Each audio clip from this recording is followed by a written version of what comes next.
Now we have a panel discussion on unconventional wisdom, traditional CFO versus startup CFO.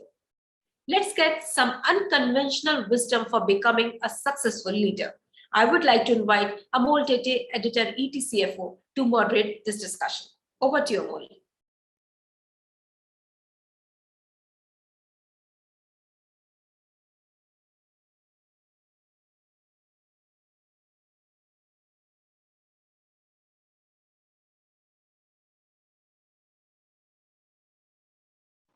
Glad to see you, ladies and gentlemen, in large numbers. I'm really excited to moderate this session because imagine I have two CFOs with me. One is who's heading a company which is almost 40 years old, and the second is just merely 5 years old.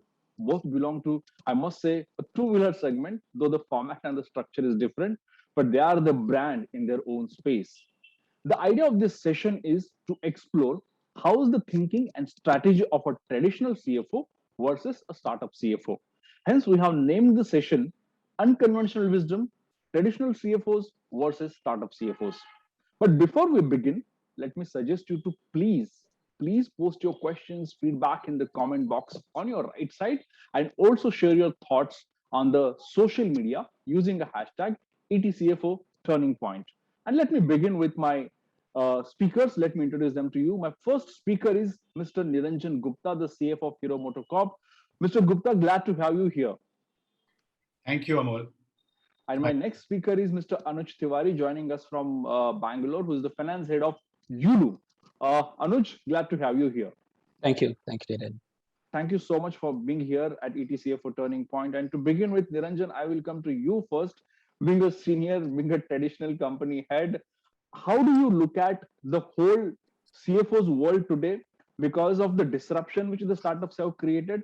What are the changes that you are seeing specifically in the traditional CFOs versus the startup CFOs? So, Amol, first of all, I would like to change the definitions a bit. I don't think it's about a traditional CFO or a modern CFO. I don't look that old, right, Amol? I don't. Okay. No, not at all. And you know, I'm also in t-shirt, so not in suit and tie, so that you could compare. That's the traditional way or a startup way. Right. I think it's more about companies in different stages of their life cycle. So it's about companies in their early stage of the life cycle versus companies which are established companies. Now, every company that you see as established today has gone through a startup phase at the early stage of their life. So if you look at Hero, probably 25 years back, it was a startup, or a Vedanta or a Unilever, any company. I mean, it has to go through, you know, being born early stage, and then the stages, and then maturity and establishment. And then of course, they have to keep reinventing. So I think I would like to classify this debate more as, let's say, early stage companies versus the matured or established companies. Where the difference, though, is today that if you look at companies of early stage 20 years back, 30 years back, or 40 years back, one is the valuation of the companies would be given by the market only when they progress to a certain stage. While in today's world, it's like your future possibilities and future numbers discounted to the present value fully, right? And therefore, that's how the valuations of a lot of companies are getting featured. So I think, therefore, obviously, investors are willing to take more risk in the early stage than it was the case, let's say, a few decades back, when they would start taking risk only after a particular stage. And by definition, when you have more investors and willing to put in money, there's more valuation. Because valuation is, at the end of the day, not driven by, I would say, mathematical calculation. It's like, you know, people say beauty lies in the eyes of beholder. So it's about what somebody is willing to pay versus somebody is willing to take. So I think that's my starting comment on this part of it. The second part I would say is, you know, if you look at again how it disrupts or how it changes the life in established companies. Yes, the good thing is, and it's a very heartening thing, that the new companies which are coming, which you call them startups now, they are coming with willing to experiment, willing to take a lot of risk, willing to challenge the existing business models and existing paradigms. I mean, the normal conventional wisdom is to do a market research, is to understand customer, is to fine tune product business model to that, compare versus existing companies, and then do all your mix. But now is the age of experimentation, trial and error, taking risk, more of, I would say, asset light and tech heavy. Even the concept of core competency is changing. It's no longer around a business product or a category, but it's more around what you can do with data, what you can do with customer data, and what you can do with customer. So I think it's more becoming a share of wallet rather than, that I want to be in A category or B category or C category. And therefore, the companies keep pivoting around that. What this does is to the established companies is, as I said, challenging the business model itself. So obviously all the existing established companies are now starting to look at their existing business models and then how to make them more agile, how to pivot them.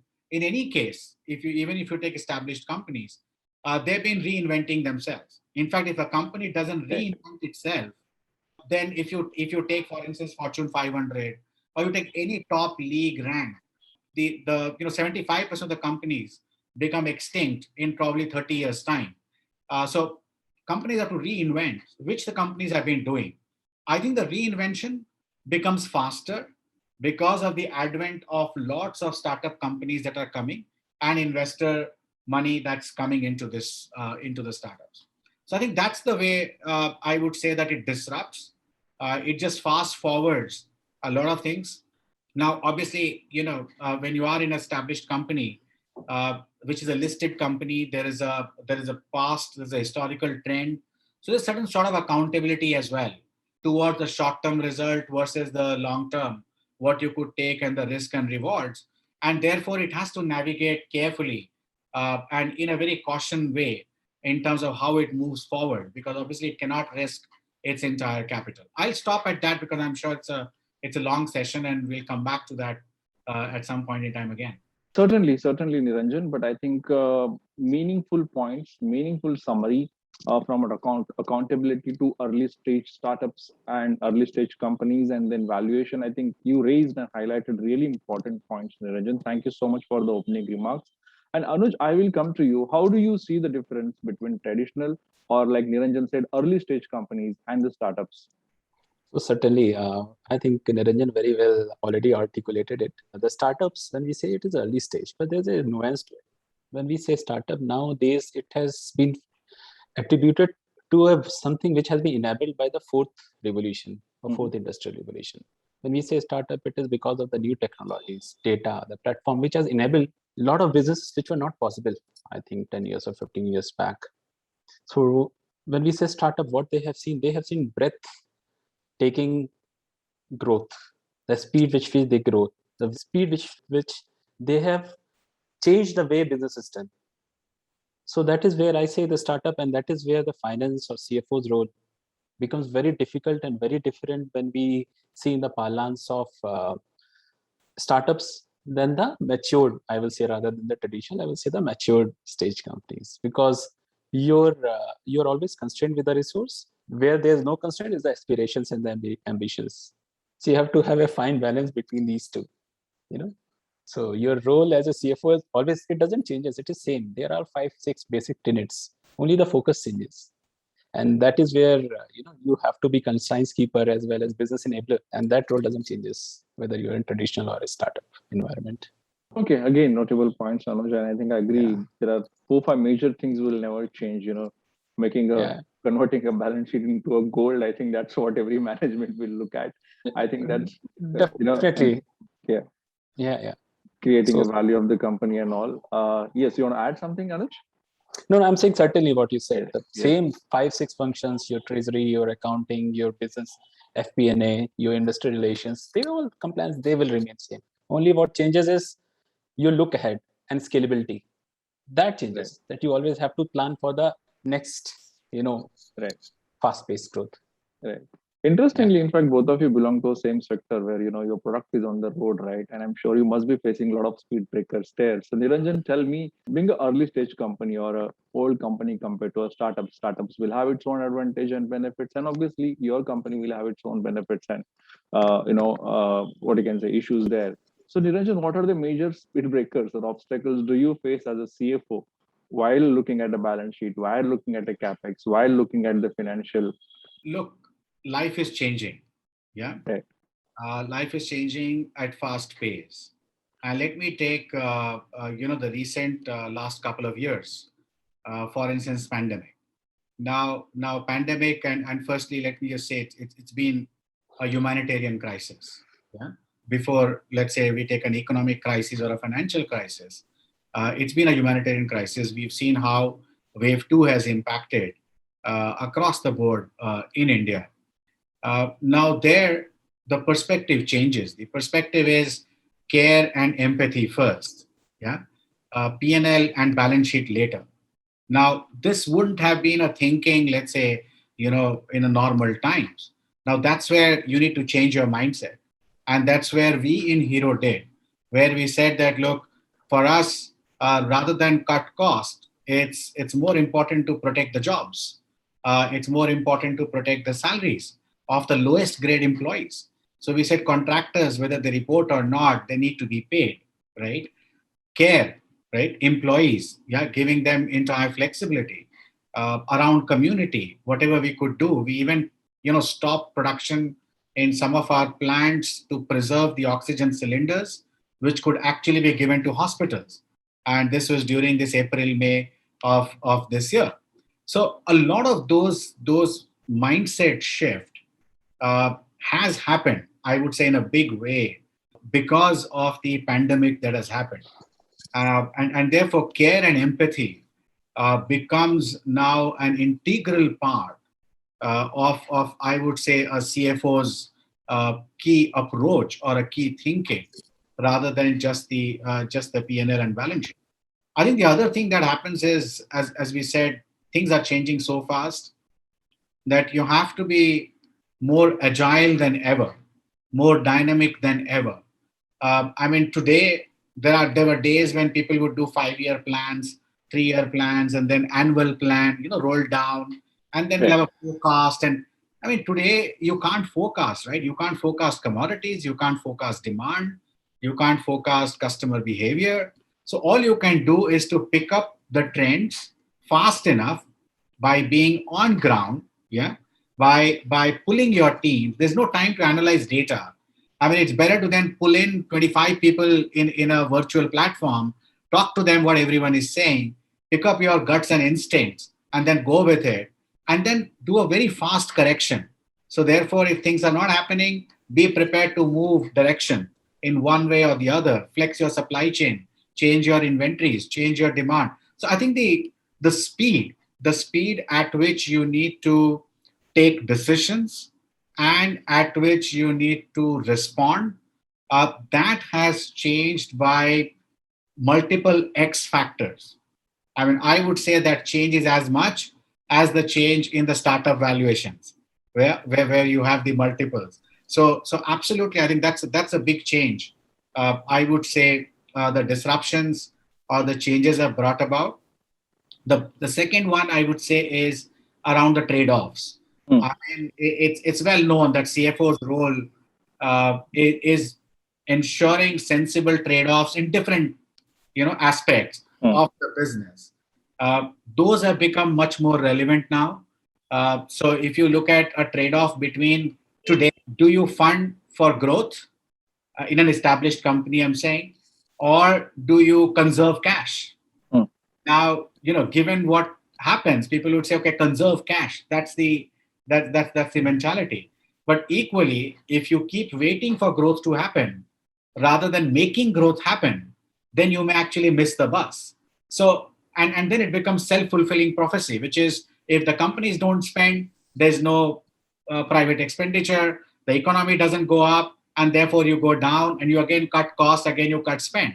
So you have to put in virtuous cycle of growth, which means that you have to spend, but at the same time, You have to be watchful where you are spending, when you are spending, and be ready to then change and course correct as fast as you can.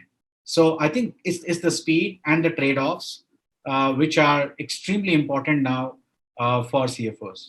Speeds and trade-offs. Okay, noted points. So Anuj, again, I think I will go ahead with the same question for you as well. I think because Naranjan really highlighted well the changes, challenges that is happening and how the CFO's approach is there. What are the challenges or major obstacles that you face as a startup specifically in your sector right now? So for us, actually, first of all, challenges startups are built over the constraints, So we have to thrive in the resource or the obstacles. So for example, cash preservation, yeah, that's a good strategy, but unfortunately, most of the startups don't have that luxury. The only mantra which is they live is a fly or die. So they everyday experiment. But what you have to do, you have to keep what Niranjan very well said, that you have to keep the ears to the ground. You have to pick up the trends very quickly. What is changing? How the preferences are changing? And this COVID has actually thrown a new challenges. We were anyway working in a very hoary, very, what I should say, very obscure future, but this has added a new element to it. And it has been a humanitarian crisis. And I think all the businesses, be it big or small, they have they have all come together. They have thought of it as more as a humanitarian crisis. They have told their folks, the people on the street, that we are keeping your back. There will not be a job cut. Every pain will be shared. So that is a good point which has come. But what also we have seen that the consumer behavior has changed. And this behavior is not short term. There are a lot of habits which have developed which will be long term. We have seen the variation with Zomato's and other got. That was because of the deliveries. A lot of people now, they want on the click of button things to be delivered at their home. Same things we have seen. We have, for example, when we started as a people mobility. But what we have seen over the time, during especially the COVID lockdowns and all, that Yulu has emerged as kind of a residential services. We were the only people who were moving. And now when we see these trends, we see that there's a strong requirement for mobility, also for the goods mobility. So picking it up, we have launched a new products, and we all did in a span of, I should say, 20-25 days. We pivoted. It is not a pivoted. We basically segmented our business. So you have to, and another, for example, the challenges which are coming, Niranjan will be very well aware of, everyone is aware of, the supply chains. Supply chains has gone for a toss.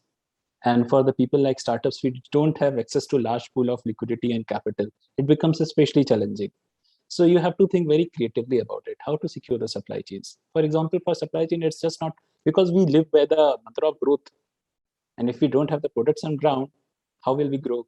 So you have to think very creatively about it. You have to find the new sources, new pockets, see what you can do. So you have to be very nimble how you're operating. Yeah, that is, yeah. Okay, Anuj. So Niranjan, I will come back to you. Obviously, you highlighted major points, the major differences also, and how the new thinking, ground to ear, can actually make no difference between the thinking and the strategy. But Niranjan, the major question that has been always raised, specifically on the startups and maybe traditional or early stage companies or the companies which are in the existence, is the companies which are into existence will have to go for a quarterly results, will have to divide their lifespan between 4 quarters a year, look at the balance sheet every quarterly, and look at the profitability, look at capex very, very seriously. Whereas startups are absolutely free to do any try and error they want, like Anush says, fly or die. So Niranjan, do you think that is a obstacle for maybe companies like the regulated companies to deal with? Just to pick up, a point from what Anuj said, and rightly so. If there's one thing, I mean, there are multiple things, right? There are things which are common, like Anuj said, between an early stage company or a startup company versus a mature company. And there are things which act as an advantage to a startup company vis-a-vis mature company. And there are things that act as a disadvantage, where the mature company has the advantage of doing it. Now, about the responsibility or the accountability of mature companies to results. Before I get to that, one theme that I would say is, and also in a lighter vein as well as serious vein, is the way I would distinguish is, the primary focus. Like I said, there are hygiene factors which remain common. But the primary focus, if I take from cash point of view, for a startup would be raising cash, while for a mature company will be delivering cash, right? So I think if Right. that's the big focus that happens. Let me also take another example before I dwell into the words and jargons of the matured companies. Is let's take a human cycle, right? Every human being goes through, from birth to being a student. You can do education, you can spend, yeah, people are ready to back you up. So that's the cycle, right? But once you start earning, yeah, initially you can do experiment. As you move forward, then obviously then there are responsibilities that happen, whether it's a family, stakeholders, community, etc., etc. And the same thing goes for matured companies. So I think it's basically, the license to you have at the early stage as a student in that life, vis-a-vis what you carry, as a recognized earning member of the family. Now, for the matured companies, yes, there are investors, and it's a dilemma.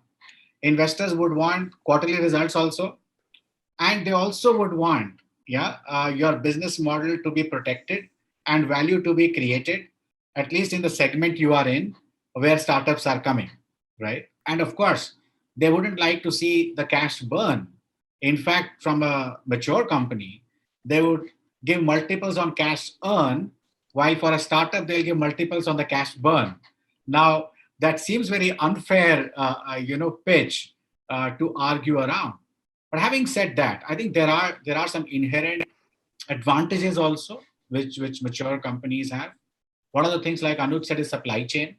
So therefore, because of the established scale and the connects and all the stuff around it, they're able to garner the supply chain responses much faster because of the scale that they have.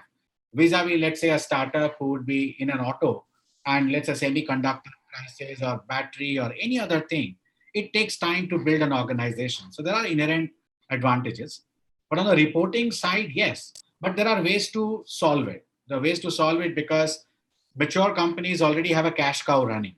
So they have a cash cow in terms of the business model running.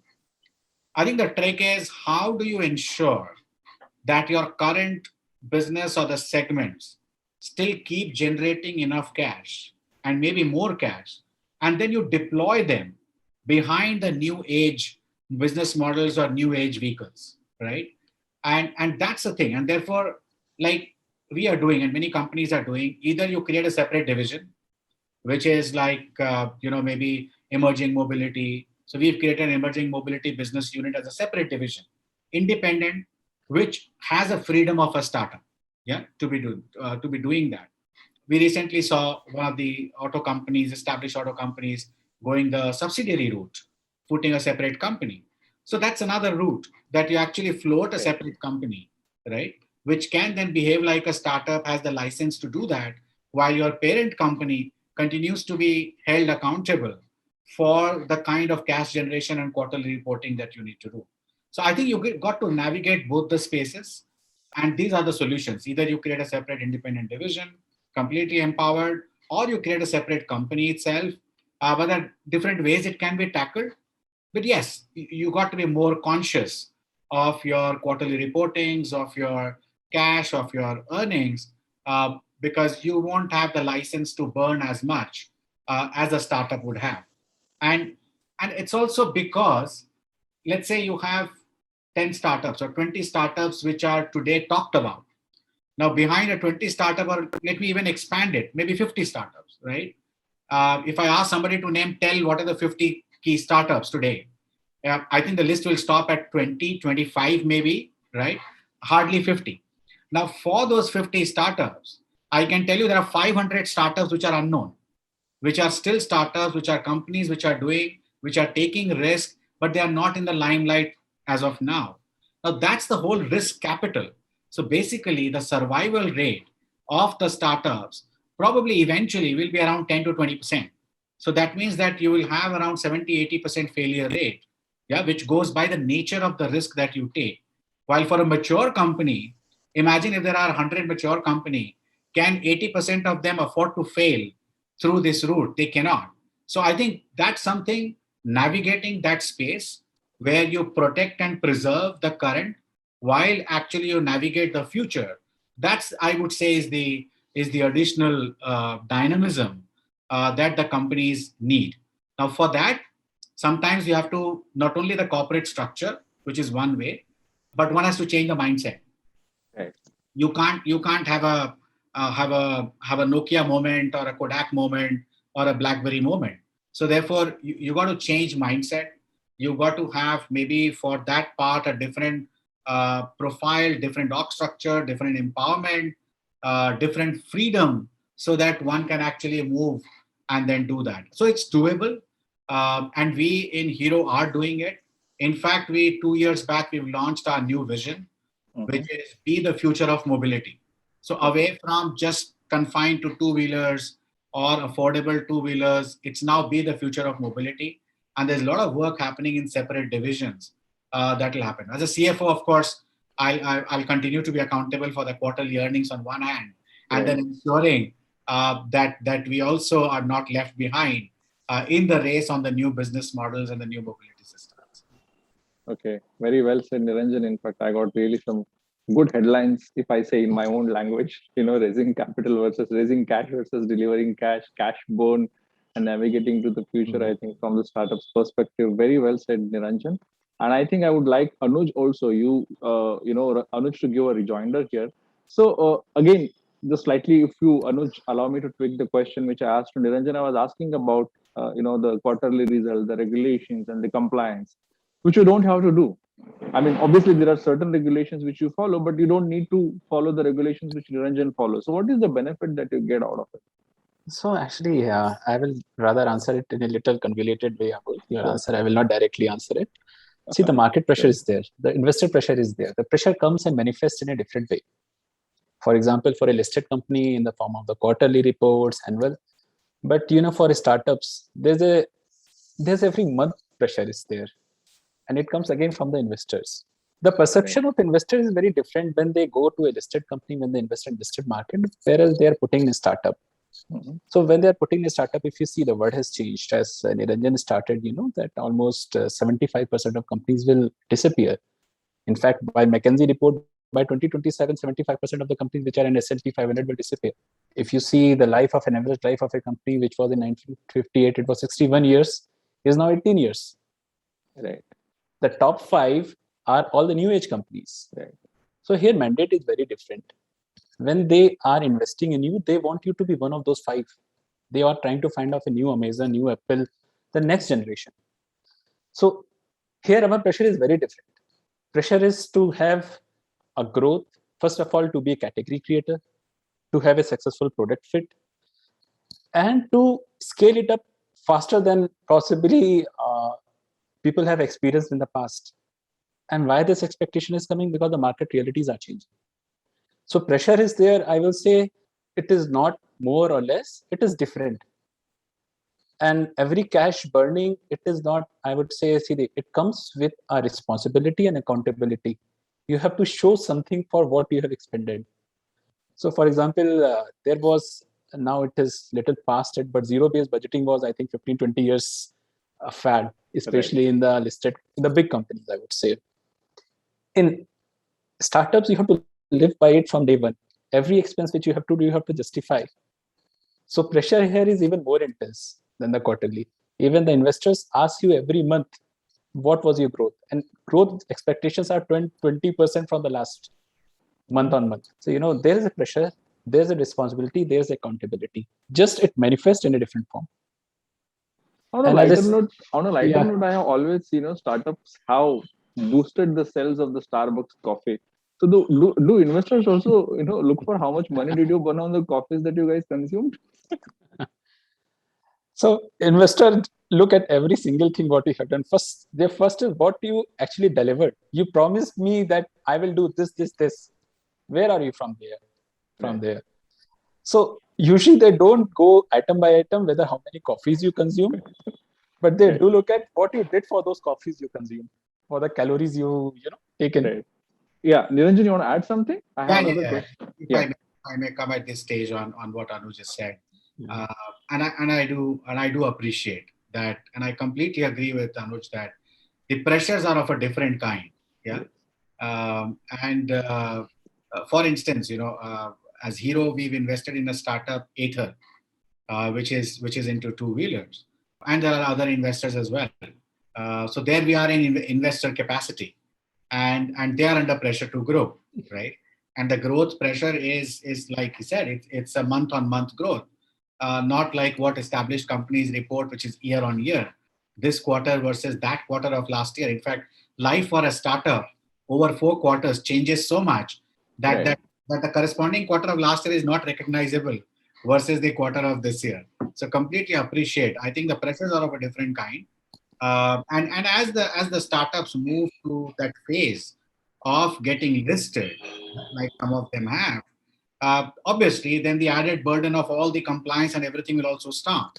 But eventually, if you just simplify, it's what you have promised versus what you are delivering. Now that doesn't change whether it is a listed company or a startup, except that the promise in a startup is different. It's more top line, more customer acquisition, that kind of focus, while a promise in a listed company is more across Right. all the other parameters. But eventually, it's about what you promised versus what you've delivered, and that pressure will always remain, whether it's a listed company or a startup company. Just to add a bit more on that, Sure. burden of compliance, Amol, that you touched. Yes. Actually, the regulators should take a leaf out of this book, Yes. that because of regulatory burdens being less on a startup, they also are kind of eased into doing multiple things and growing faster. There are other aspects, but this is one aspect.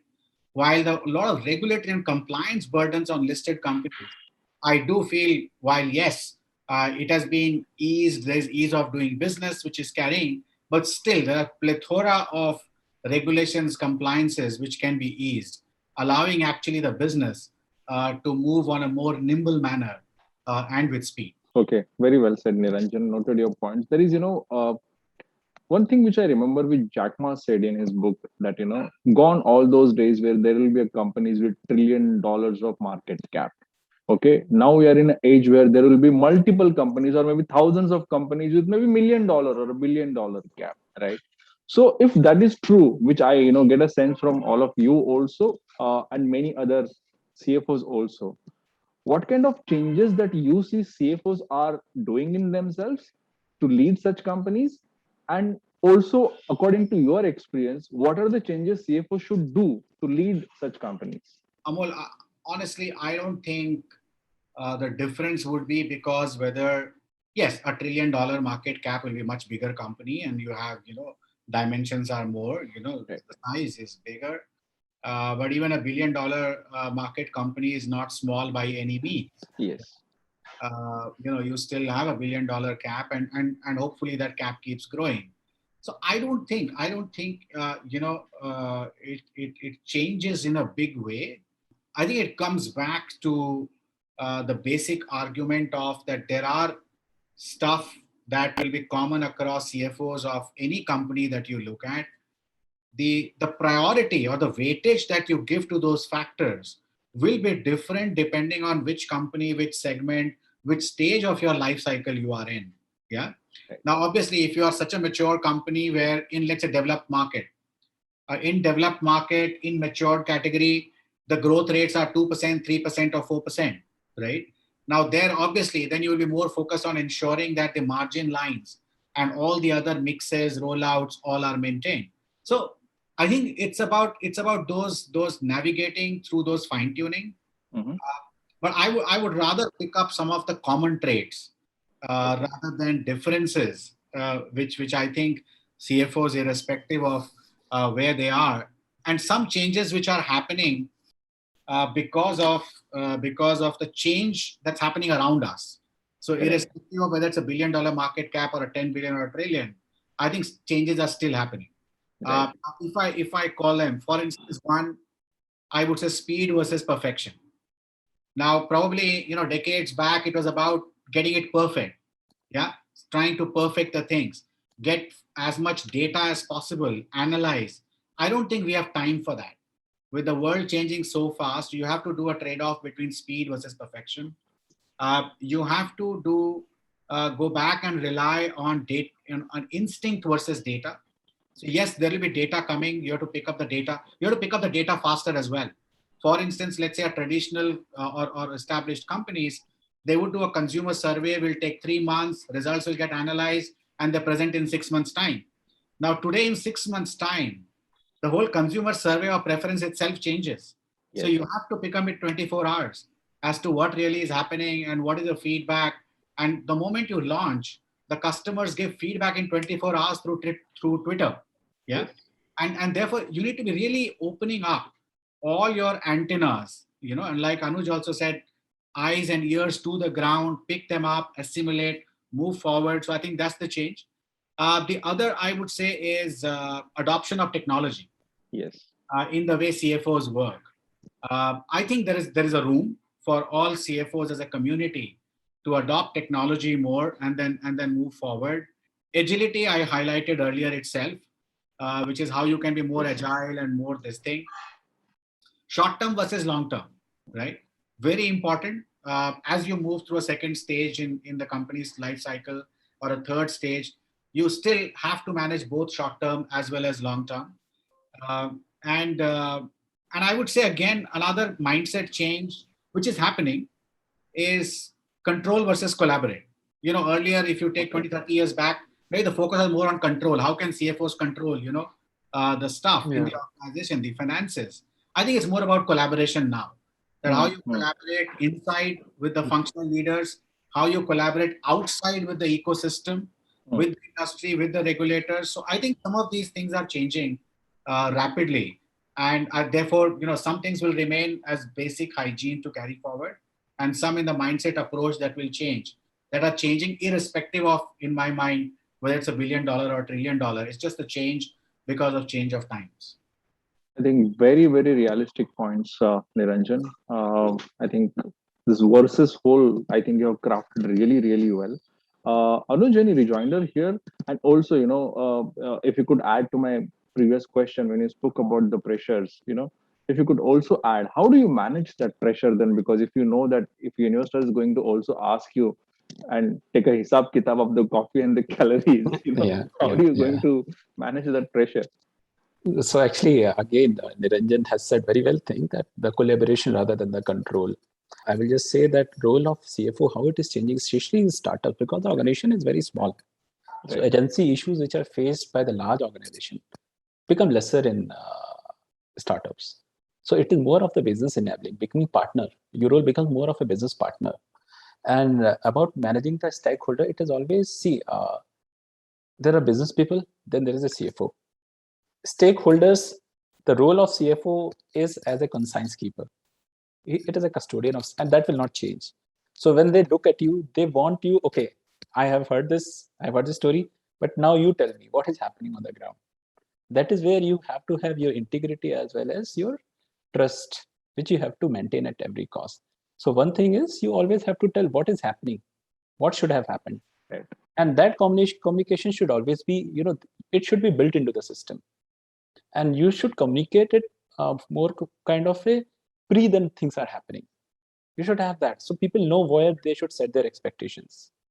So your role is just not to be a partner of the management, but your role is very important as an advocate and custodian of stakeholders. And you have to communicate in right time to the stakeholders where we are.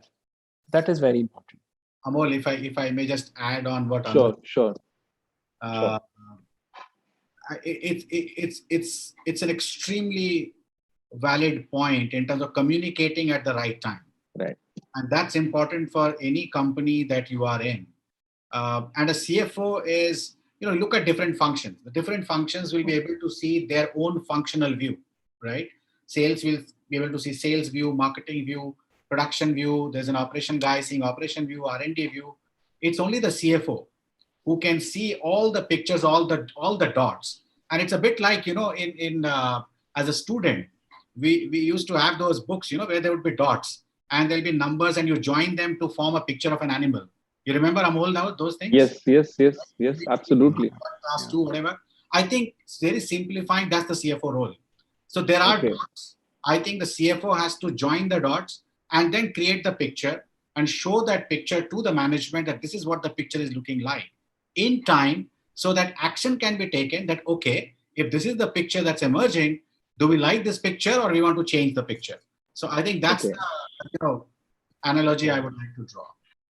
Oh, I think great analogy, Niranjan. But Yeah. Anuj, I quickly also wanted you to answer that question which I asked Niranjan. And let Yeah. me tweak it for you. Okay, the trillion-dollar companies will not be there more, but the billion-dollar or million-dollar companies will be there. And when you know that there will be a lot of million-dollar companies, there will be a lot of startups. When you also know that many or 70% startups are going to fail, how are you going to ensure that you will be in that top 5 list? What is unique that Anuj, that you are doing at your company as a CFO? So first of all, see, there will be 30 startups. What is the problem you're solving? There's a mission statement, right? How big is your market? How your customers are responding to your product? And what is the next change which is happening? Are you on top of it or not? Are you spending more on money on the R&D or are you spending more money on the marketing? So these are the kind of questions which you have to juggle with. Of course, you have to spend because you need customer acceptance, but you always have to be the front end of the changes which are happening. So as a CFO, that is what when I think Niranjan mentioned short term versus long term. You have to ensure that you are investing in the future also, enough investing in the future also.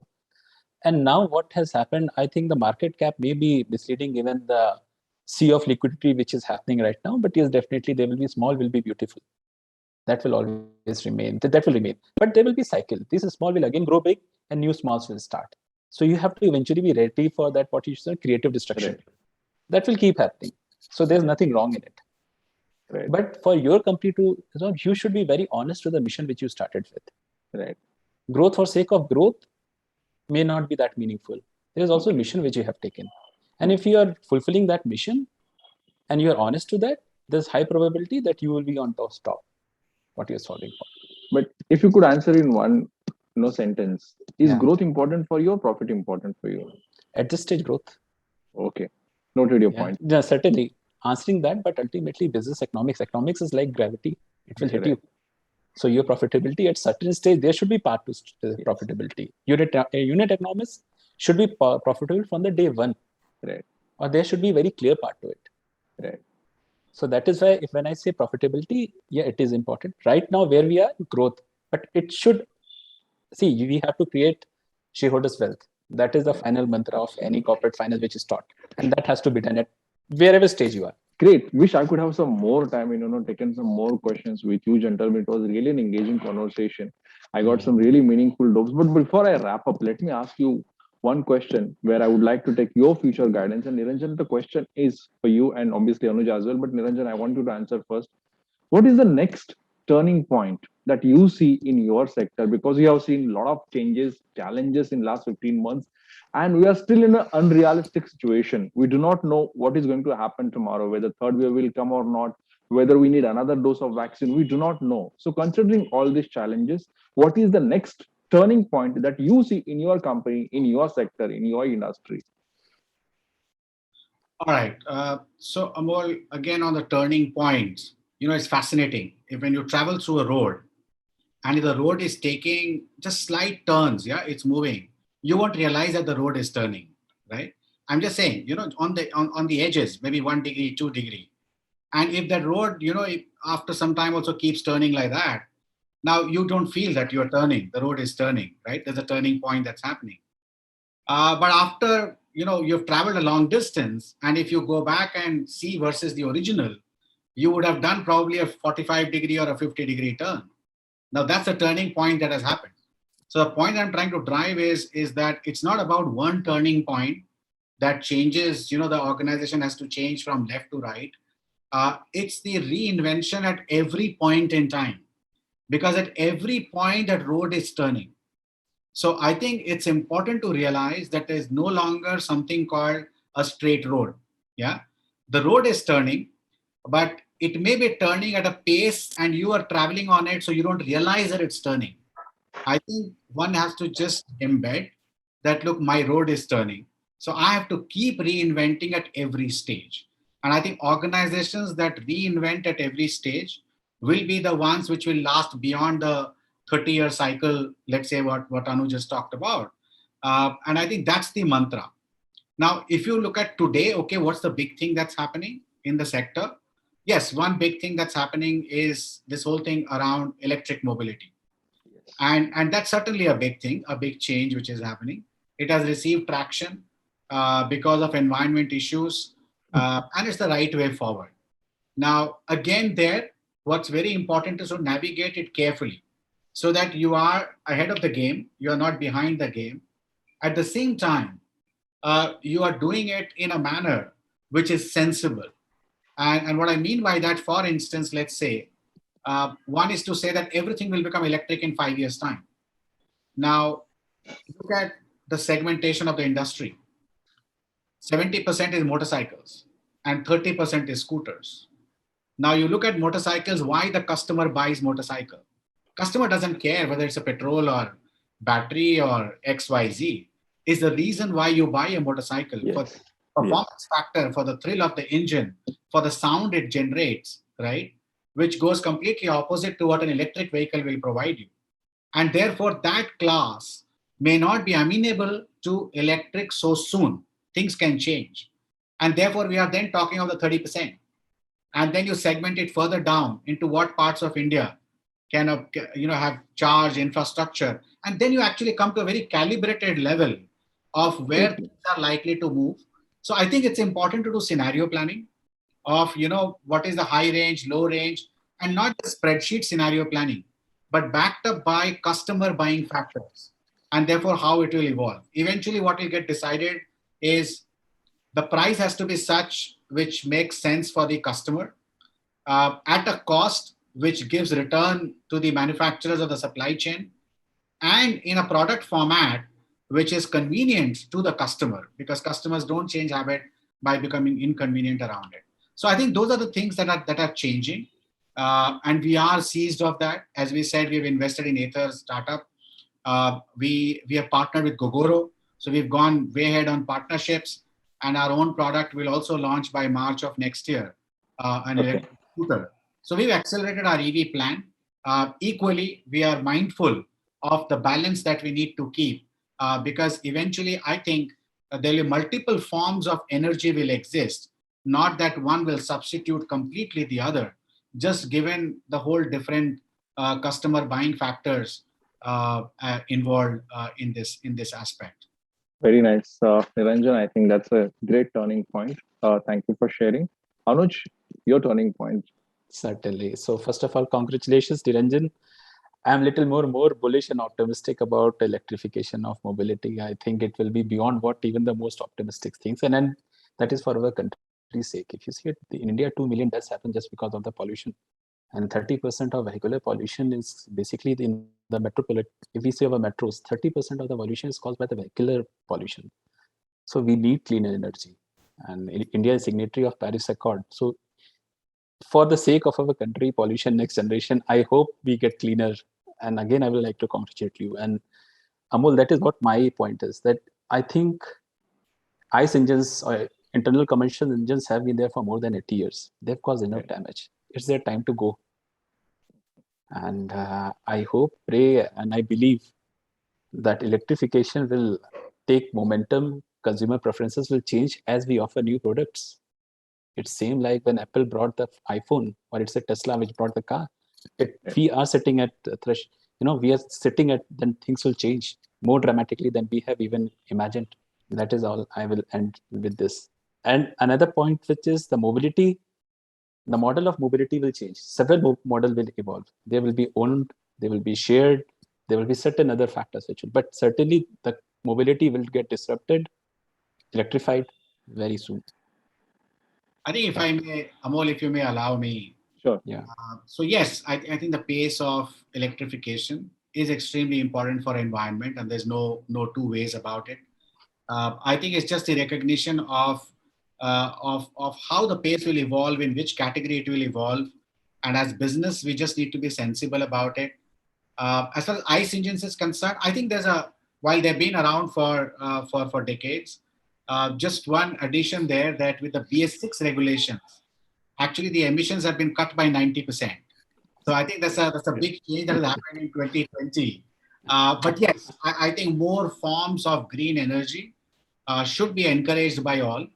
And we ourselves are very pro on that.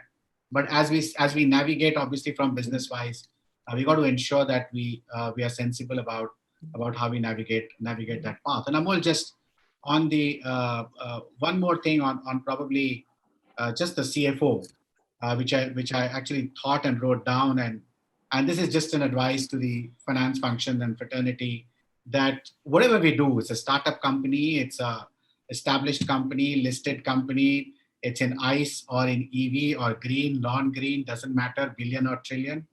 I think there's a saying that a finance person should have an eye for detail. And I think that's a famous saying. Right. I think very often what gets missed out is God has given us two eyes. So the other eye is for the big picture. So I think that as a finance, we should have an eye for detail and the other eye for big picture, irrespective of whichever company we operate and whichever stages we are. That's great. Yes, Yeah. I think great points, Niranjan and Anuj, from both of you. Thank you so much for your participation. I'm so sure the participants will and must have enjoyed this conversation. They have taken really good dope from both of you. Thank you so much, Anuj and Niranjan, for your participation and sharing your thoughts at ETCFO Turning Point. Thank you so much.